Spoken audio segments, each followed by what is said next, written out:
सबसे पहले मिथिला के धरती को मेरा नमन है। आज मैं आपके बीच बट सावित्री पूजन, जो कि मिथिला के स्त्रियों का महान पर्व है, उसके बारे में विधि विधान और कथा के बारे में जानकारी दूंगा।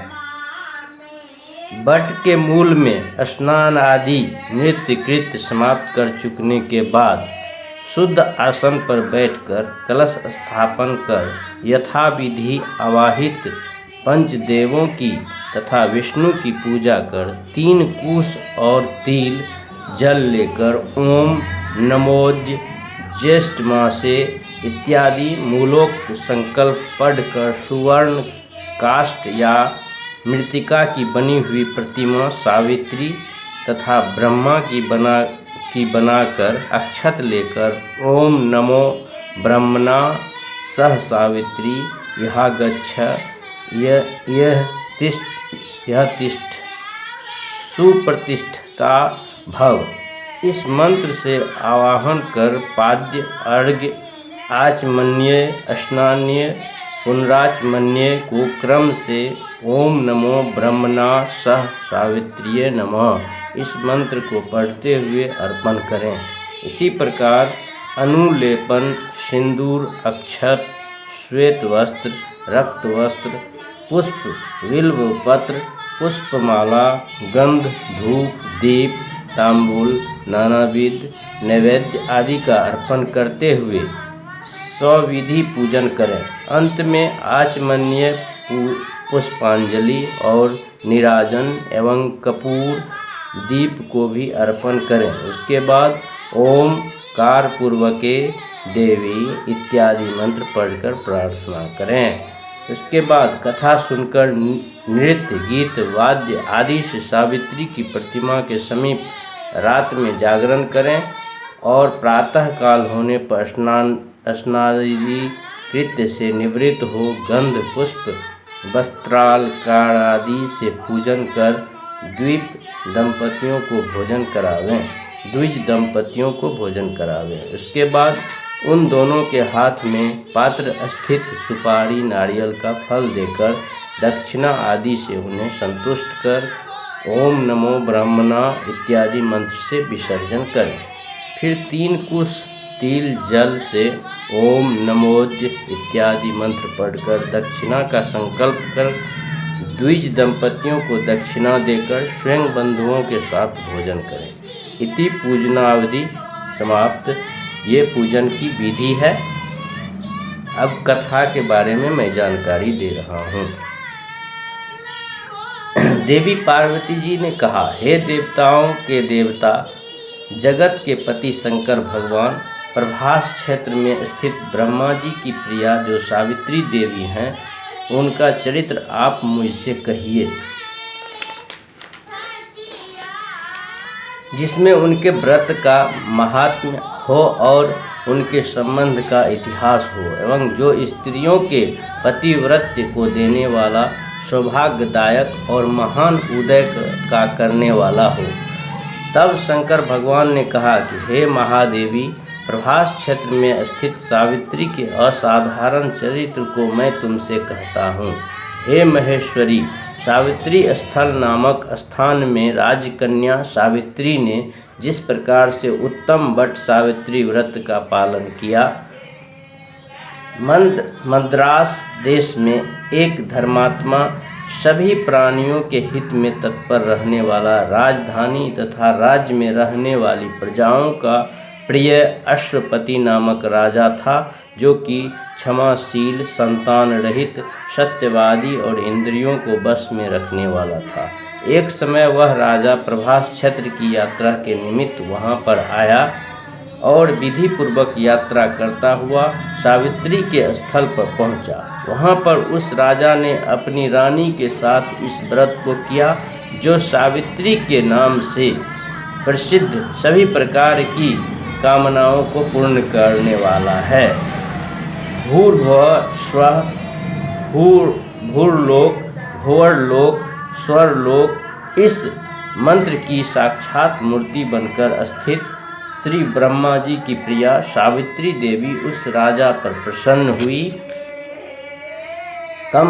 कमंडलू को धारण करने वाली वह सावित्री देवी दर्शन के देने के बाद पुनः अदृश्य हो गई और बहुत दिनों के बाद उसी राजा के यहाँ देवी के समान रूप वाली कन्या के रूप में उत्पन्न हुई।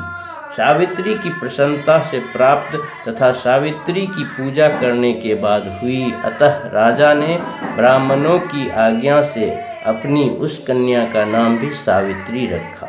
वह राजकन्या सावित्री साक्षात शरीर धारण की हुई लक्ष्मी के समान शोभित होती हुई बढ़ने लगी और धीरे धीरे सुकुमार अंगों वाली वह यौवना अवस्था को प्राप्त हुई, जिसके मध्य भाग सुंदर और नितंब भाग विस्तृत थे और जो सुवर्ण की प्रतिमा के समान दिखाई पड़ती थी। लोग उसे देखकर यही समझते थे कि यह कोई देव कन्या है।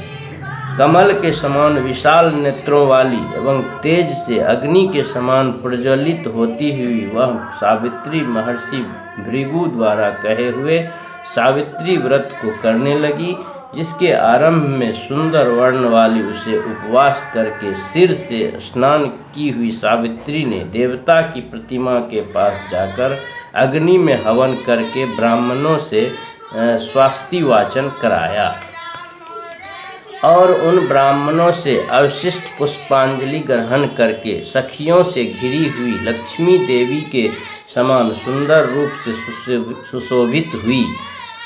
वरारोहा वह राजकन्या समीप में जाकर पिता के चरणों में प्रणाम कर प्रथम प्राप्त पुष्पांजलि को निवेदित कर हाथ जोड़कर राजा के पार्श्व में स्थित हुई।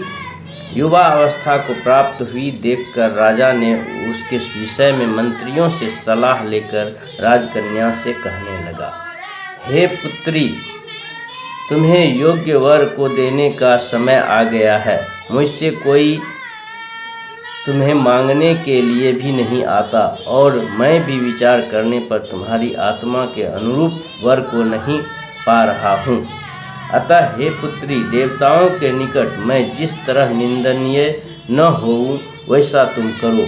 मैंने धर्मशास्त्रों में पढ़ा और सुना भी है कि यदि पिता के गृह में रहती हुई विवाह के पहले ही जो कन्या रजोधर्म से युक्त हो जाती है वह शूद्रा के समान समझी जाती है तथा उसके पिता को ब्रह्म हत्या के समान पाप लगता है। इसलिए हे पुत्री, मैं तुमको भेज रहा हूँ कि तुम स्वयं अपने योग्य वर ढूंढ लो। वृद्ध मंत्रियों के साथ शीघ्र जाओ और मेरी बात को मानो।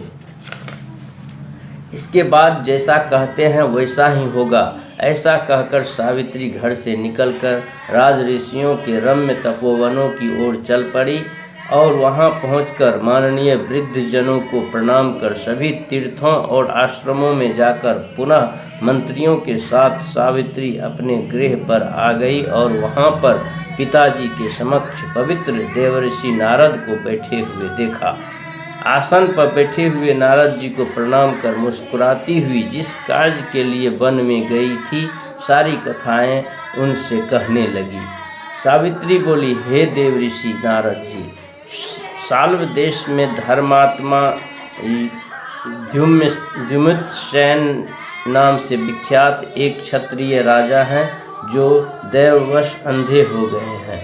उस समय उनको छोटा सा एक बालक और उसकी माँ थी। ऐसे समय में अवसर पाकर उनका पूर्व वैरी रुक्मी नामक एक सामंत राज उनसे छीन लिया। अतः वह आर्य द्युम्नसेन छोटे बच्चे को साथ लिए हुए अपनी स्त्री के साथ जंगल की ओर चल दिए। उनका वह पुत्र वन में ही बड़ा होकर परम धार्मिक सत्य बोलने वाला है। अतः अपने अनुरूप पति समझकर मैंने उसे मन से वरण कर लिया है। यह सुनकर नारद जी ने कहा, हे राजन, सावित्री ने यह बड़ा कष्टप्रद कार्य कर डाला। बाल बुद्धि होने से इसने केवल गुणवान समझकर सत्यवान को वरण कर लिया। उसका पिता सत्य बोलता है, माता सत्य बोलती है और वह स्वयं भी सत्य बोलता है। इससे उसका नाम मुनियों ने सत्यवान रखा है। उसको नित्य अश्व प्रिय हैं और वह मिट्टी के घोड़े बनाया करता है तथा चित्र में भी घोड़ों को लिखता रहता है। इससे उसे चित्राश्व भी कहते हैं। सत्यवान दान और गुण में रंती देव के शिष्य के समान है। ब्राह्मणों की रक्षा करने वाला और सत्यवादी तथा औसीन नर शिवी के समान है। ययाति के समान उदार, चंद्रमा के समान देखने में प्रिय लगने वाला, रूप में दूसरे अश्विनी कुमार के समान और द्युमत्सेन के समान बलवान है। किंतु उसमें केवल यही एक दोष है, दूसरा कोई नहीं कि सत्यवान आज से ठीक 1 वर्ष पर क्षीणायु हो जाने से देह त्याग कर देगा। इस प्रकार नारद जी की बात सुनकर राजकन्या सावित्री ने राजा से कहा, राजा लोग किसी से एक बार कोई बात कहते हैं, ब्रह्मवेता एक ही बार कहते हैं और एक ही बार कन्या दी जाती है। ये तीनों कर्म एक ही बार किए जाते हैं, बारंबार नहीं।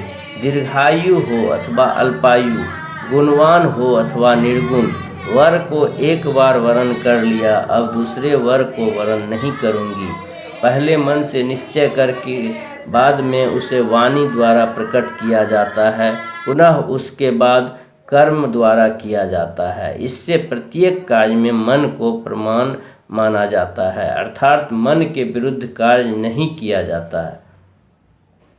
नारद जी ने कहा, हे राजन, यदि आपको भी इष्ट हो तो अपनी पुत्री सावित्री का कन्यादान निर्विघ्नता के साथ शीघ्र कर डालिए। ऐसा कहकर नारद जी आकाश मार्ग से स्वर्ग लोक चले गए। उसके बाद राजा ने भी शुभ मुहूर्त में समीपवर्ती वेदों के पारगामी ब्राह्मणों के द्वारा पुत्री सावित्री का विवाह संबंधी सभी कार्य संपन्न किया और तन्विग्नि सावित्री भी मनोभिलषित उस सत्यवान पति को